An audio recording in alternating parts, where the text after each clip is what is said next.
Malcolm X spoke about house Negroes. You know, house Negroes are black people who identify with the oppressors of the black majority. And you speak like a house Negro because you don't see it. I'm G.A. Solo. Hello. We are halfway through this series of racism in South Africa, and in these 5th and 6th installments, I will address an inverse aspect of racism that is less discussed, and yet is subtly and subliminally present in societies all over the world. The concept of racial betrayal and colorism. These two topics on their own are very different, but I couple them together because they are both a form of discrimination against people by people of the same race. In this video, I'll begin with the former. People around the world have different slurs for people who reason, talk, admire, or even aspire to become a different race. They don't laugh because you whack, they laugh because you white with a mic. In the United States, there used to be a term, wigger, for white people who had very African-American mannerisms. They currently still have Uncle Tom for black people who sympathize or try to win the good graces of white people. I'm a 35-year-old white man. Indeed. They also have weeaboo or Wapanese that used to be used on white people who have an openly high admiration for Japanese products or culture. The reaction of those being called these things tend to be indifference. Like, people are gonna judge me for this, I'm aware of that, but like, I feel it in my veins. I know who I am and I think I'm Japanese. Or even embrace the slurs and continue their way. In South Africa, it's no different. I'll begin with the black perspective. It should be very clear by now that in a capitalistic society, financial wealth gives a person their status. It determines how well you'll be treated and perceived by other people. In the new South Africa, despite its many shortcomings, black people have indeed seen a considerable uplifting in opportunities and wealth that have allowed many to be on par and in some cases even above their counterparts of other races. In these multicultural environments, people usually communicate with each other in English and live together treating each other as equals because they can afford to be treated as equals. Nowadays, more than ever, black parents ensure that their children are familiar with their culture, language, and heritage. It's usually considered an embarrassment for a black family to even show signs of distancing themselves from their own culture.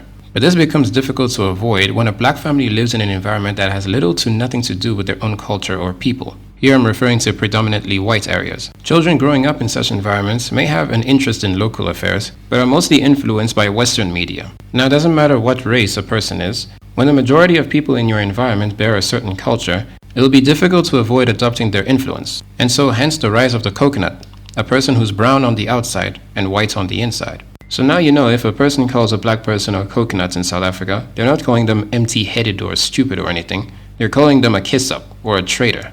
A more accurate description of what this means and how one qualifies for this perception is a black person who is South African by birth, knows little to nothing of their own heritage, is relatively young, speaks their mother tongue with difficulty or with an English accent or not at all, behaves or talks as white South Africans do, has more white friends than black friends, or is often seen in white circles rather than with the homies, has an aversion to African culture or a preference to European culture, or both, and most importantly, is wealthy. The point about wealth is so important that even if a black person has all the other traits but is not wealthy, then they are simply seen as a sorry excuse for a person who's trying to be a coconut, but is not a coconut in reality.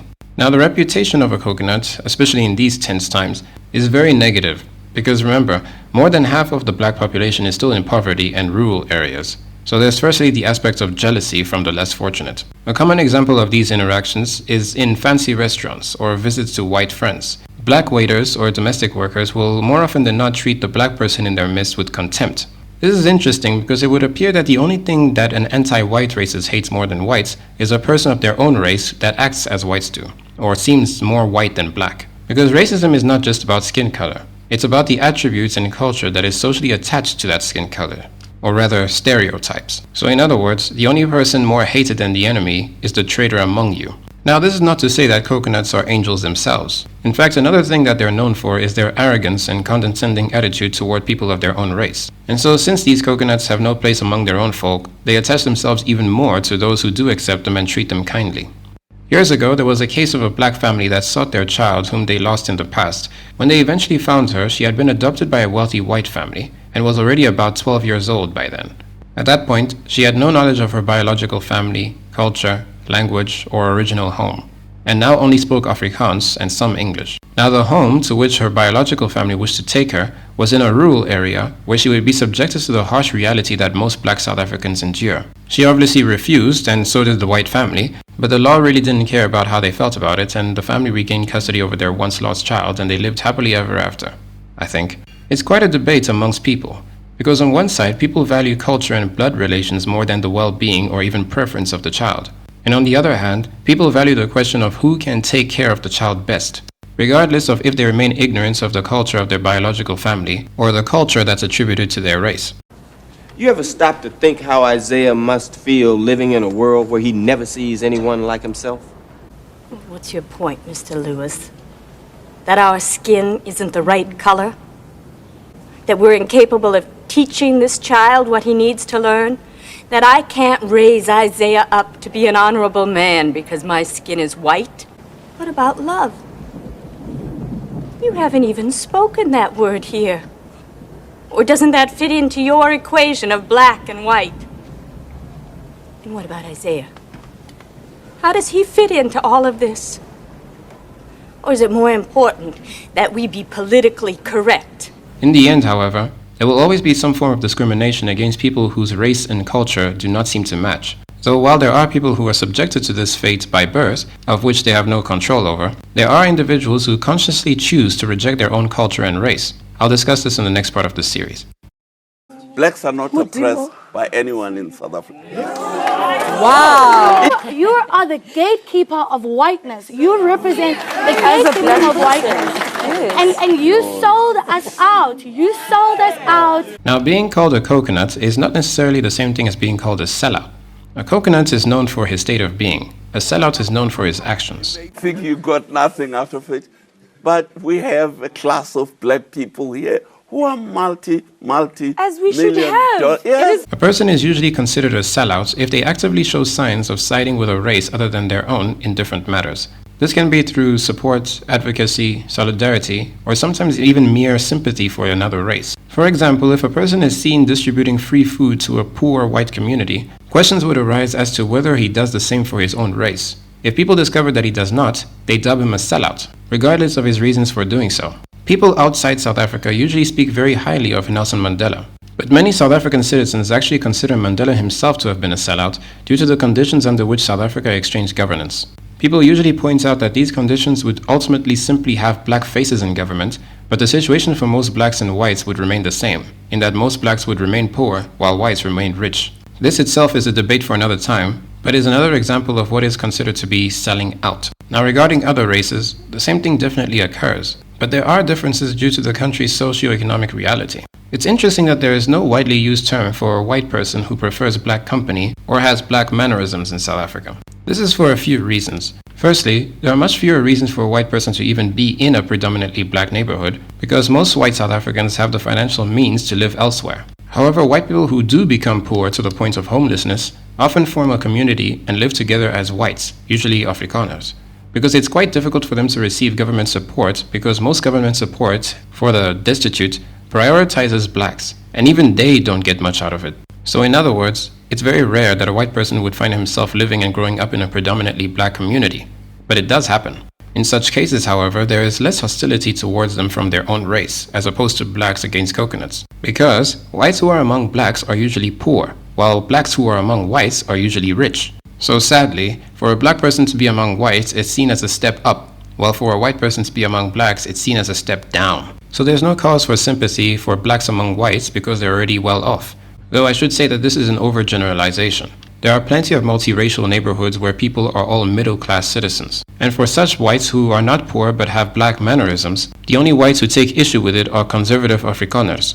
This is mostly because they're the only whites in South Africa who have a deep consideration for their culture, heritage, and traditions. Keep our languages, our traditions. I mean, I can't imagine some dude coming to my house and bringing me 6 cows for my daughter. I delve into the conflict between Afrikaners and other whites in South Africa in a later part in this series. What can be said for now is that Afrikaners do consider it selling out when other Afrikaners adopt a culture that is not theirs, or who side with a different race in certain matters. So it's not difficult to imagine their frustration and cynicism in living in a country that expects unity from everyone, as they believe that that unity may entail the deterioration or disappearance of certain cultures, more especially their own since they're a minority. We do not have a democracy, we have a majority rule. Small groups of people are losing their identity, they are losing their cultures. He's asking if he'll be happy if his daughter marries a black guy. You know what? I know very many black men will not be happy if their daughters marry a white dude. Which is why they are not so fond of things like desegregation or interracial marriage. When it comes to discourse, these labels of coconuts or black wannabe tend to impede progress, because no matter how useful, reasonable, or important someone's points may be, those who label such people as such will be deterred from hearing them because they presume that they speak from a position that's never known the struggle, or is a hippie snowflake that ignores how important culture is to people. Therefore, with these polarizations, people often don't hear each other out. They mock them as publicly embarrassing themselves and desperately trying to appeal to the other color's good graces, either by stepping up to the snobs or stepping down to the slobs. Usually people in such positions tend to accept and embrace the perceptions people have against them and pay them no further heed. Of course, it also very often happens that even the people of the opposite race will be bothered by a person who acts in a manner that's attributed to a race that's not theirs. Nowadays, black supremacists usually refer to cultural appropriation, and it's a quick way to find yourself on the cancel culture hit list. For PJ Powers to come and sing a very mediocre song and make money over the years about using, Zulu culture and using cultural appropriation is exact kinds of power that white people hold in this space. White supremacists, on the other hand, simply consider it annoying to have a black person who acts like them around. I get sick and tired of seeing Uncle Tom here sucking up, trying to be a white man. Because in reality, they want blacks to remain at the bottom. If blacks become equal or even smarter than them, it's seen as a disruption of the natural order of things, in which whites are at the top and blacks are at the bottom. And so it almost becomes the white supremacist's worst nightmare to have an educated black person, because it goes against their belief that white people are superior to everyone else. As I said in the first part in this series, if race is not a factor, people will simply find something else to hate each other about. Culture plays a large part in all race debates because more often than not, culture tends to be directly attached to a certain race. And if one alienates oneself from the culture attached to one's race, then the rest of the race alienates itself from that person, and vice versa. As always, more can be said on the matter, but I prefer to keep it concise. I'm G.A. Soda. Goodbye.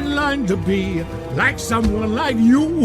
I am white. I am a fucking punk. I do live in a trailer with my mom. My boy Future is an Uncle Tom. But I know something about you. You went to Cranbrook. That's a private school. What's the matter, dog? You embarrassed? This guy's a gangster. His real name's Clarence. And Clarence lives at home with both parents. And Clarence's parents have a real good marriage. This guy don't want to battle. He's shook, cause ain't no such things as halfway crooks.